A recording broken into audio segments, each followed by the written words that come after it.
Honorable Deputy Chairperson of the NCOP, Your Excellency, the Honorable President of the Republic, distinguished members of this joint sitting. I was looking at the faces of the benches to my left as the last speaker was going through his remarks here.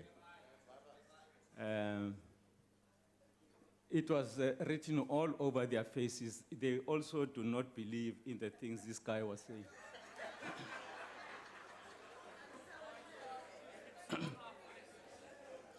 But anyway, distinguished members, the elegantly crafted vision statement of our National Development Plan, which I prefer to call Vision 2030, says, and I quote, "We, the people of South Africa, have journeyed far since the long lines of our first democratic election of the 27th April 1994, when we elected a government for us all. We have agreed to change our narrative of conquest, oppression, resistance, and victory. We began to tell a new story of life in a developing democracy. We began to share freedom and the uncertainties of living in it, with it and in it. We felt our way towards a new sense of ourselves, trying, succeeding, and making mistakes. Our new story is open-ended with temporary destinations, only for new paths to open up once more. It is a story of unfolding learning. Even when we flounder, we remain hopeful. In this story, we always arrive and depart. We have come some way," close quote. This philosophic submission contained in our National Development Plan is indeed pregnant with truth. Deputy Chair, we are barely 2 months into the new year. However, so much has already happened. In this regard, permit me to dedicate my speech in this debate of the State of the Nation address by the President to two celebrated cultural luminaries of our time, Brawili and Brahiu, Professor Korapetse Khositsile and Rapolo Hugh Masekela of the Stimela Sakwaguqa Testament. Their untimely departure from among the living has robbed us of rare quality and has left the flair of our people jaded. Through their immense talents, forthright manner, and undying love for their country, they fought for the right of our people for self-determination and social justice. May their spirits continue to roam peacefully over this land everlastingly. Speaker, it is fair to say that to every dark cloud, there is always a silver lining. Every crisis situation presents a rare opportunity for a speedy and bigger advance. The measures the President Matamela Ramaphosa is contemplating to facilitate dialogue to get our country on a new growth path, higher employment levels and transformation, are well placed and deserve support. In contemporary political philosophy, the view that democracy is best seen as government by discussion has gained widespread support, argues Amartya Sen, one of the leading contemporary thinkers on issues of development and human society. It is an antithesis to the old, more formal view that democracy is elections and ballots.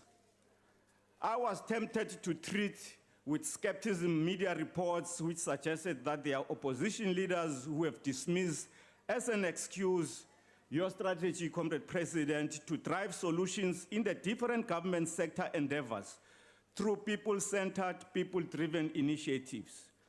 But then, if there are leaders who want to expose themselves that they are actually career politicians, or they are clueless or have no intentions of grappling with the fundamental challenges of remaking our society and the centrality of dialogue in that mission. I only hope that people are watching and listening. Our Constitution states that the basis of our national security must reflect the resolve of South Africans as individuals and as a nation to live as equals, to live in peace and harmony, to be free from fear and want, and to seek a better life. Your intention, therefore, Comrade President, to get social partners in our country to collaborate in building a social pact on which we will create the drivers of economic recovery is most welcome. Deputy Chair, the events leading up to the opening of Parliament last week and developments in the country in general underpinned the inspirational truth that amidst all the negativity and apprehension around the much talked about transition of the past weeks, our democracy actually demonstrated that it is maturing and it has come of age. In this regard, the professionalism of the leadership command of our armed forces, the South African National Defence Force, stands in bold relief and deserves the admiration of this Parliament. Honorable members, the architecture of our defense establishment makes the South African National Defence Force not just a national strategic asset to our democracy. It is a vital cog to the sustenance of democracies of our geopolitical region. The South African National Defence Force has been involved in extensive security sector reform programs in the SADC region, such as Lesotho and in the DRC. Deputy Chair, the December Nasrec conference of the ANC noted the ongoing challenges facing our country, which must receive urgent attention. These include the continuing decline of national resources dedicated to the defense function, continuing lawlessness and impunity which threatens the authority of the state, the porousness of our borders which undermines our territorial integrity, dangerously sluggish economic growth, espionage, cyber war threat, and potential acts of terror. Among urgent undertakings in this regard is the need to enjoin Cabinet to take a long-term view regarding the financial implications of safeguarding South Africa's territorial integrity, the financial conundrum of our defense review, the gaps, deficiencies, and the unintended negative consequences of theory and practice around South Africa's military veterans. Deputy Chair, a transformed judicial system and a resilient and corruption-free criminal justice system is central to our quest of realizing the vision we set ourselves in the National Development Plan towards that all South Africans are free and feel safe. The ANC has emerged from its national conference in December 2017, at which we agreed on measures that are necessary for the acceleration of existing policies, including those relating to the transformation of the judicial system.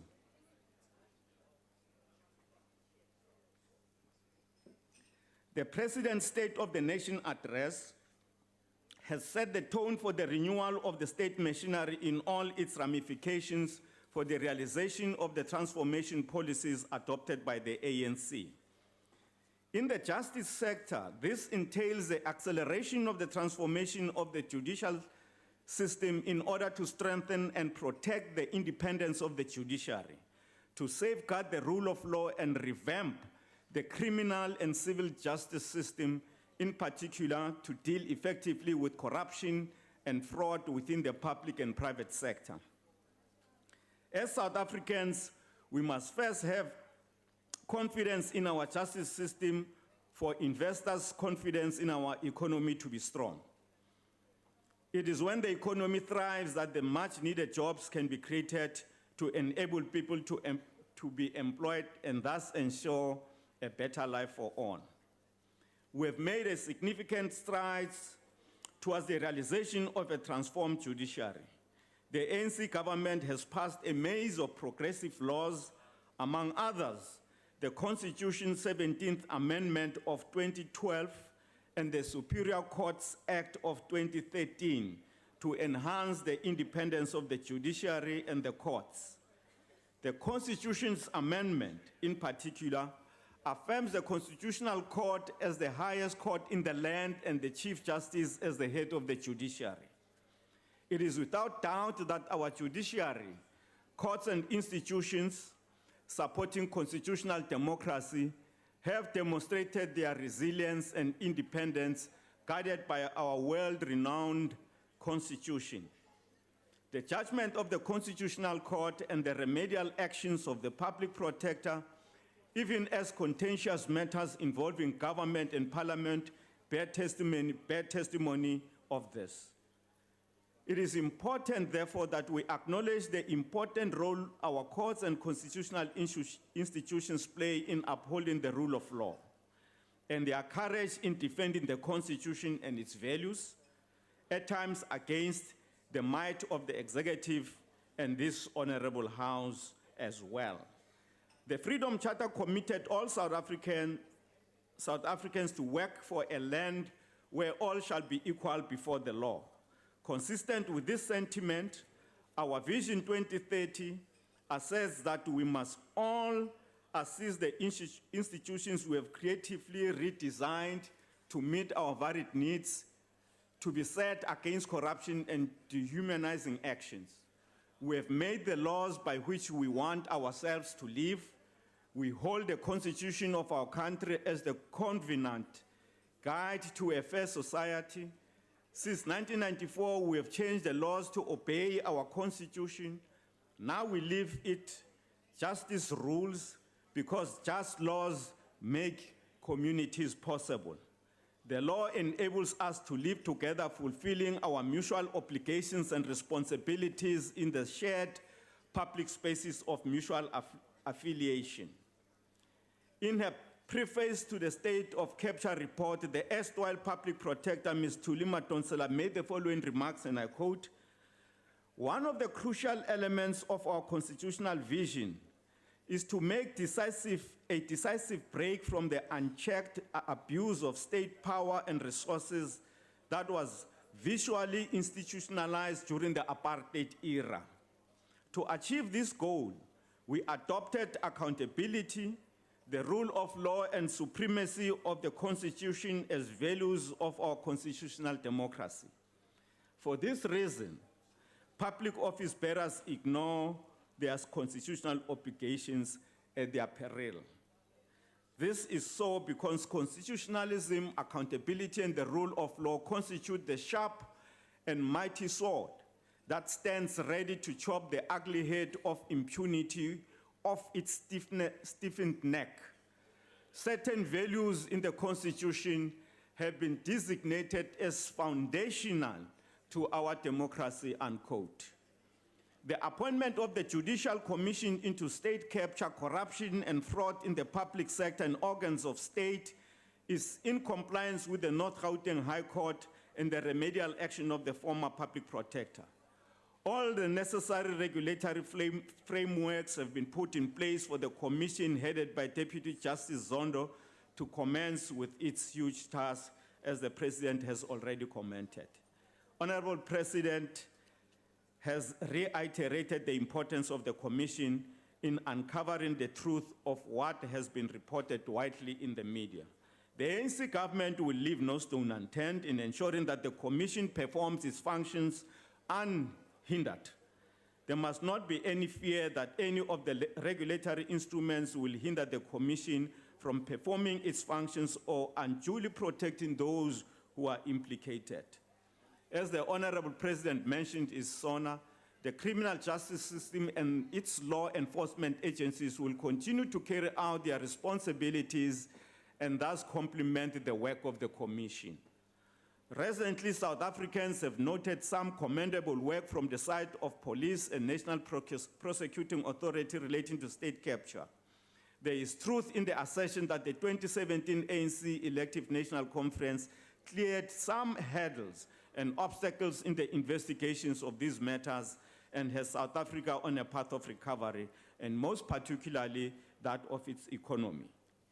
This is evidence that the winds of change are upon us, and there is impetus that we do things differently so that we can get appropriate results. And that was evident. I watched in this debate that the honorable leader of the EFF, the CIC, only used 9 minutes of his 14 minutes that was at his disposal. Indeed the winds of change are blowing.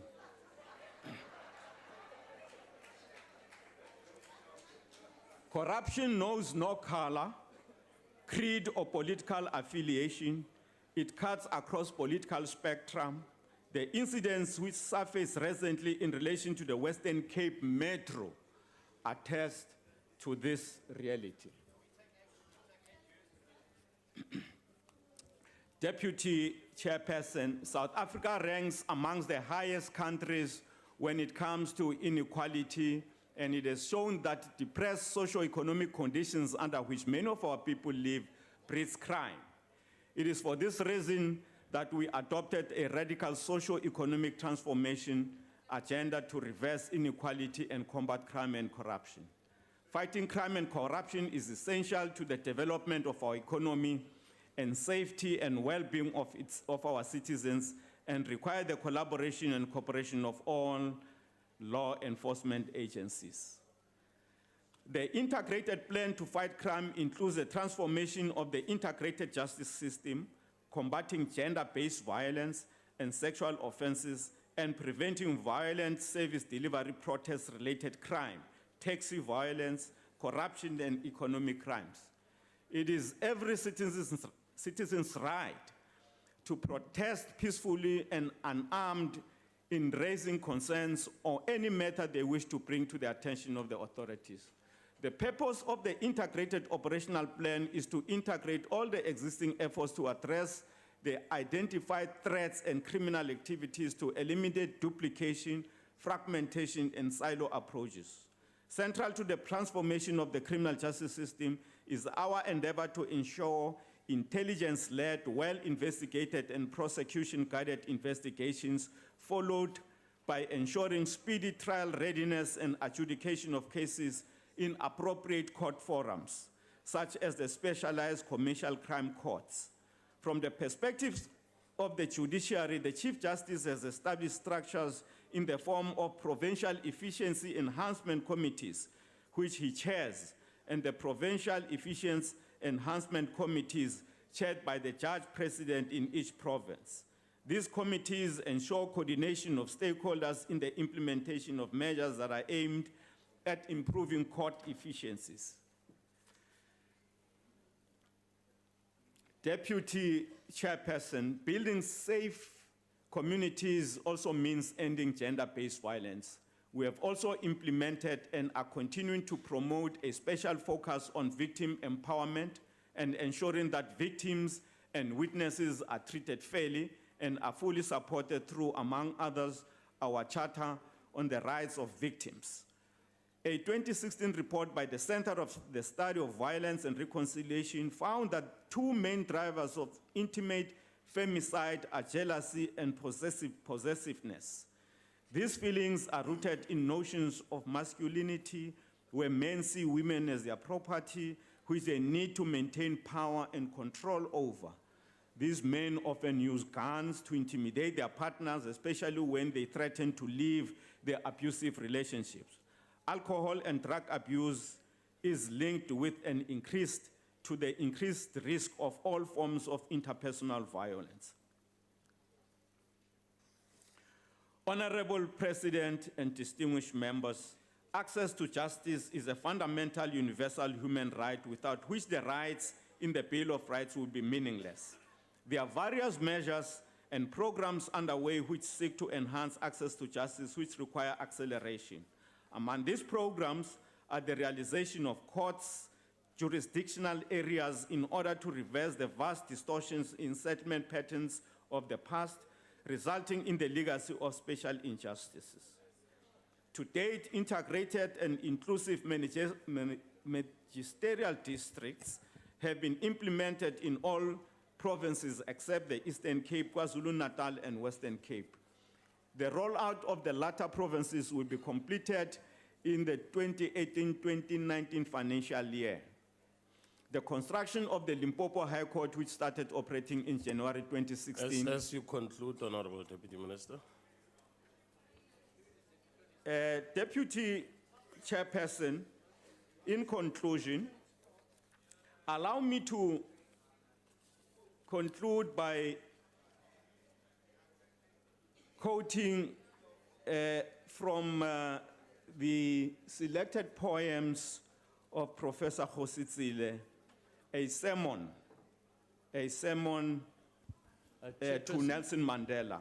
And it says, "Blessed are the humanized, Honorable for they Deputy have Minister. nothing to lose but their patience," unquote. Thank you very much.